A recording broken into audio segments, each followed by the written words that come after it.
Oh, hey, I didn't even see you standing there. Yeah, number 50. I'm just doing just messing around with number 50 a little bit. What parts go with the number 50? I thought you'd never ask. Come on, let's check it out. Here's the number 50 in all its glory, broken down. This particular one is going to be 1936 or later, and I know that primarily because it has the adjustment lever for adjusting the bleed.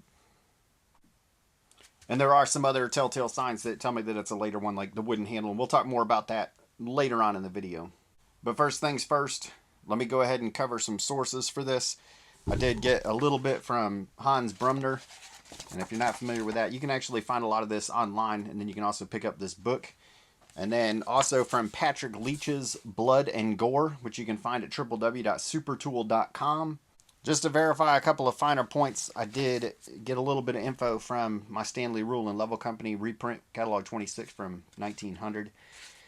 Thank goodness for these old books. And then Catalog number 34, one of these from 1936 and then the other one from 1927. And if you're not into these books or if you haven't really had much exposure to them, I'm just going to go ahead and plug them real quick because they are full of just fantastic information when you're trying to type and / age a plane. You can see, for example, on the number 50, you can see what was offered when. The number 50 was first offered in 1884, and it was originally just a beating plane. And then 1902, they added the 1/4 inch. You could get the tongue and the groove side. And then in 1914 was when they added the plowing irons. And even then, it was these plowing irons that you see right here, minus the smallest two. And I'm going to talk about those additions as well. And incidentally, that's another way that I know that this plane is post 1936, because that's when the smallest two plow irons were offered. Now let's say you buy a number 50 and you want to find some parts, you want to track down some parts for it, because a lot of times there are in fact missing parts. So what you're going to do is you're just going to pull up the Stanley number 50 parts list. You can just Google that. You can go, look at Hans Brumner's site and see a little illustration of that. And so you're going to see the, A, main stock, the B, the sliding section right here, this C, the cutter adjusting lever, and then E is going to be your left fence right here, and then E is going to be your arms, and so on and so forth. You get the idea. But just remember that depending on the age of your plane, it may or may not have come with this, for example, which is J, your cutter holding screw. And this is only going to apply, you're only going to need this if you have the two smallest, so the 1/8 inch and the 3/16 inch plow cutters. And this little fella right here is the most commonly missing one. This is going to be H. This is going to be your shaving deflector or chip deflector. You'll hear it referred to as either one. And honestly, you can really get by without this. The only way that you really need it is if you just want to have a complete plane. And keep in mind, unless your plane was after 1900, it wouldn't have even had this anyway. Just for demonstration purposes, let me just quickly show y'all how this works. It's a really cool design, how they've got it set up. Your iron is essentially sandwiched in between your main stock and your sliding section. So it's got grooves on either side that will just pinch that or hold that iron right in place. And then you've got your grooves on the back of it. Hopefully you can see those. You got the grooves on the back that correspond with this adjusting lever. This is only on the later models, of course, 1936 or later. Prior to that, you're just going to adjust this manually. You're just going to adjust it by hand, and away you go. And that's a great system, and it works really well, unless your iron is so thin that it can't be sandwiched between the main body and the sliding section. Then you got a problem. So what Stanley did to remedy that was they added this little dude, and all you do is you just remove your sliding section, you slide that bolt on there like so, and then you use the same wing nut and the same washer that you would use to attach your sliding section and hold that in place, and you just attach like so. And I'm going to be honest with y'all, you really do have to kind of crank this thing down, and it doesn't necessarily want to turn, because what happens is as you put pressure on this, it wants to turn that too, which pushes your iron forward. And so it does get a little challenging. You might use some soft draw pliers or something to hold this in place while you're turning, while you're, I don't want to say cranking, but while you're turning that wing nut in order to make sure that it's nice and tight. And you are going to be, you can still use your adjuster here, like so, but it's going to require a little bit of fiddling, because again, as far as trying to get this tight and holding this in place and all that. So it does take a little bit of finesse. You do have to fiddle it a little bit, but you can get it. As far as your chip deflector goes, or shaving deflector, this one is going to go in like so. And depending on who you follow, depending on which periodical you read or wherever you get your information, some folks are going to describe the chip deflector as being installed like so, with the idea being that as you're producing shavings, this is going to push them out to the right. So it's going to force the shavings out to the right. The idea being you don't want to have your blade get fouled. You don't want to have your plane get clogged up with shavings. And so the idea is to push that out to one side. And with that previous configuration, pushing it out to one side means pushing it out to the right. Now, my observation with this has been that if you look at that, the way that thing is shaped, it's just a continuation of this groove right here, of that grooved section. So my experience with this has been that this is an optimal configuration right here, because what happens is the iron, as the shaving comes back, and instead of being able to go out there and potentially clog up this mouth, this opening right here, what it does is it pushes it up, and the shaving actually comes up here. So no, it's not going to stay down here and get clogged in the mouth, but it is going to push up, kind of directly up the iron. And it does make it a little bit easier to clean that out, whether you're using your finger, depending on the width of the iron, or if you're using a little screwdriver, if you're using a thin iron. But honestly, my best recommendation for that, if you do want to use the chip deflector or shaving deflector, is to just experiment with both, and then depending on what you're doing, grooves, plow, beating, etc., depending on what you're doing, let that determine how you want to install that shaving deflector. And that's if you even want to use the thing at all. Because if we're being honest, a lot of times it's not going to be with the number 50 that you find. Just like with the number 45, you have a number of different configurations that you can use. How you can set up the number 50. So for example, if I was doing beading operations, I might install my beading depth stop. And you can see it's got the little lip on there that will rest right against the center skate. And it's also got a little groove right here in the center. So that way you've got room to advance your iron below the skate and the main body, of course, for obvious reasons. And typically in this configuration, you're not going to use the fence. You're just going to have it set, and your depth stop is going to help guide your way. But again, like all things with combination planes, you're going to have to figure out what is going to work best for you. And speaking of depth stops, it does come stock a lot of times with two. You may or may not actually have both. You may just have one. You may not have either one. Your plane may have come with one or the other. And again, you can look all that information up.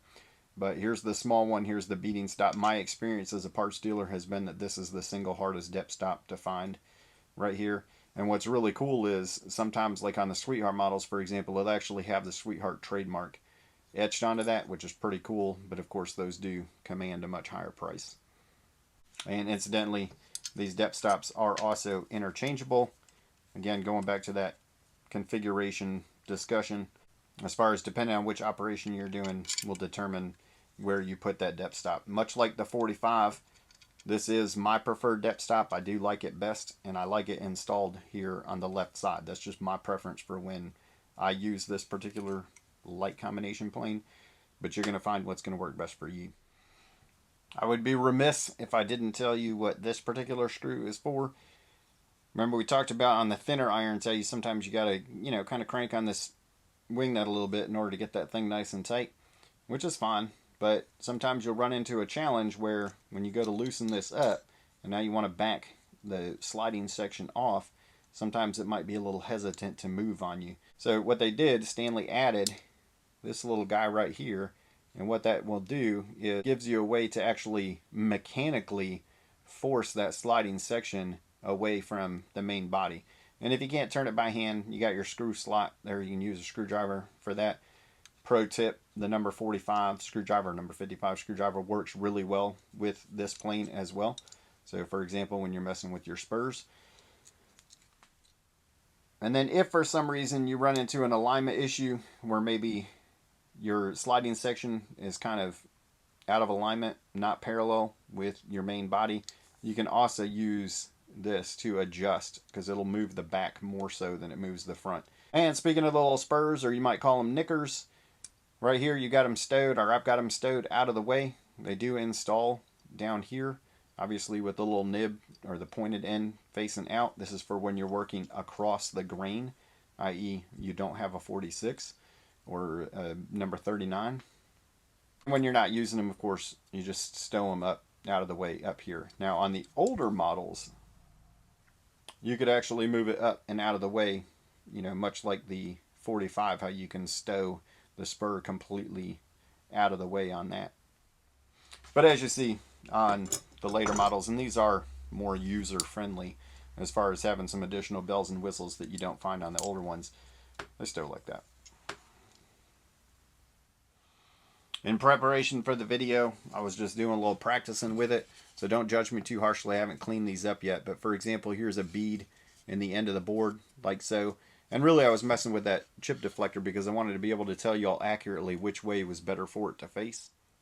And then here I was doing a little bit of beading work, and so I laid down these two beads and then moved it over and lined up the left side with this one. And you can actually do this all the way across the board if that's ever something that you need. You want to have some nice grooves in it like that, or a bead rather. And then you can tell I didn't go very deep, so it doesn't have the typical bead like that, but as far as cutting lines. And again, I haven't cleaned that up, so don't judge me too harshly. And then here, I was messing with that tongue and groove, or the tongue and groove cutters a little bit, just to see what I could do. And I got myself a pretty decent little tongue there.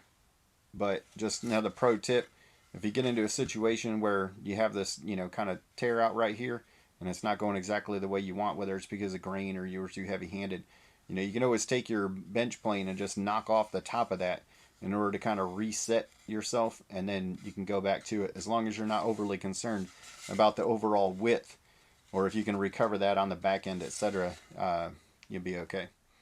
And now let me just go through some kind of tips or pointers for how you can kind of determine a little bit about the age of your plane and some other things, you know, to look out for. So this is going to be a B casting, and it's got this motif on the side here, so we know this is going to be an earlier one. It's going to coincide for the most part with the B casting era that we see on some of the other planes. This one right here, of course, has the patent date of 1903, so that's going to put us in the ballpark for when that one was made. And then this one right here, we know is later than that. We've now gone to, you know, kind of this fish scale, you know, setup on the handle. Of course, not wooden. Not a wooden handle like mine, that came later. But this one, of course, doesn't have the adjusters. So we know we're still pre-1936. I still might stow my spur out of the way, like so.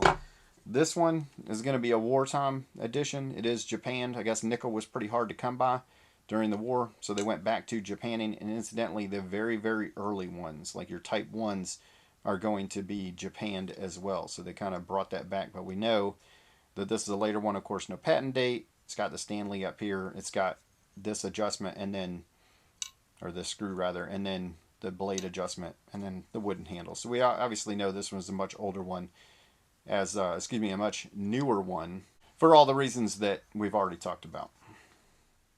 But if you are out there shopping for a number 50, these are some of the things that you want to look out for.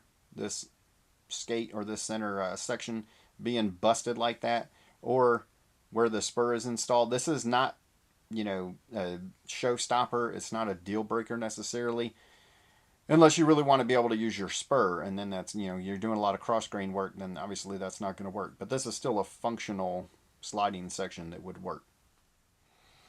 And in a very large nutshell, that's it, folks. That's the number 50. As a side note, you know, these were, and I guess really still are, really popular over in England, over in the UK. If you're looking to get one and you want to make sure that it's going to have the shaving or chip deflector as well as the cutter holding screw, England, the UK is not a bad place to look, specifically on eBay. Now, it's going to cost you a small fortune to import it as far as shipping goes.